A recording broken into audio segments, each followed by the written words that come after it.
What's up, everyone? My name is Dr. Shaniqua Jones, better known as the Olivia Pope of Education, but more importantly, I am God's Hooded Girl. Keep that in mind. Hashtag God's Hooded Girl. And so today, Purple Path by Dr. Shaniqua Jones. Yep, I'm the founder, CEO. Let's do this. I want to talk to you about different learning styles. And the reason why I want to talk to you about different learning styles is mainly because of this.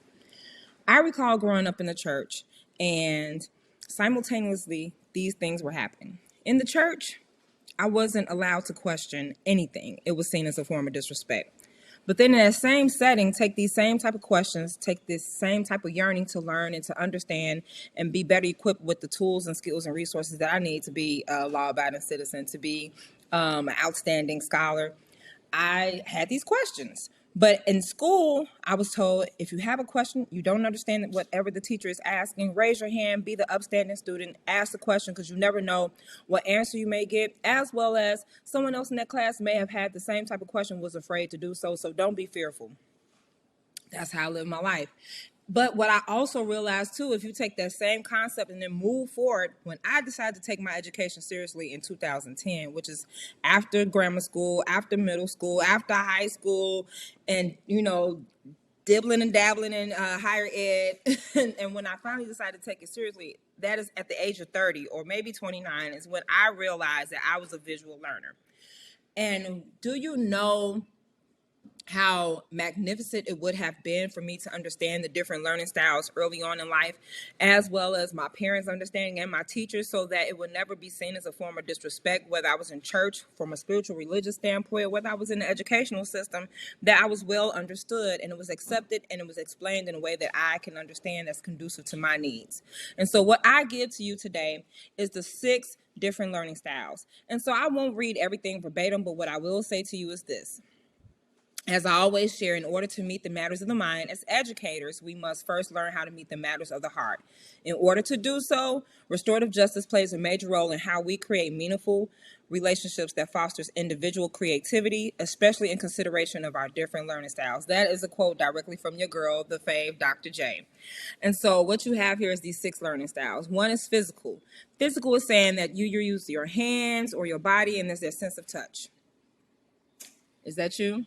2, auditory, using sound or music, audiobooks. I mean, we are living in a world where what has occurred, especially in the midst of the pandemic, more people are prone to videos opposed to reading. They're more prone to listening to audiobooks instead of course, again, reading, traditional ways of reading. But I just want you to be able to get the knowledge however you need to get it. And so that is why this video is so important. 3, verbal. You need to be able to hear it, the speech, the writing, all these different things, right, as it relates to verbal. 4, this is where I'm at, visual. Using hands or body, which is almost like physical, but also that sense of touch. Visual, I mean, I need to be able to see it. I need to be able to hear it. I need to be able to conceptualize this concept of what this needs to look like. And then 5th is social, group learning and group activities. You have those who are not introverts. They need to have that setting where they have like-minded individuals, and there might even be some that are not considered like-minded, but they need to have this sense of camaraderie. They need to have their conglomerate of individuals that's able to come together and learn and provide the teachings that are needed and get the knowledge that you need to gain. And then last but not least, number 6, solitary. That's that self-study. Now, this might be for our introverts, not the extroverts like social for number 5, but number 6, solitary, self-study, parent to child. So whether that is that one-on-one interaction or something that you do just by yourself, this is your form of learning, and it is considered solitary. I'm not so,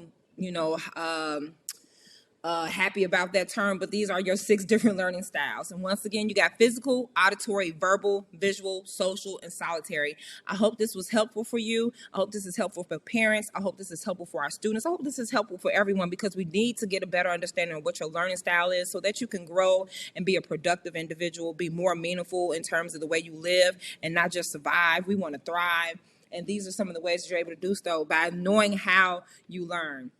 Again, my name is Dr. Shaniqua Jones, Purple Path by Dr. J. Follow us on all social media platforms. Check out our podcast, Restoration and Redemption, that comes out every other week. It is phenomenal. Sometimes they're quick. Sometimes it's more prolonged in terms of discussion, depending on what we're talking about. But more importantly, I want you to know that restorative justice is a way of life. It's not just something that we do in terms of discipline. And then when we talk about discipline, discipline does not have to be negative. It doesn't have to have a negative connotation. And that's a whole nother subject. So stay tuned for more. Follow us on YouTube at Purple Path by Dr. J. I love you, and God is.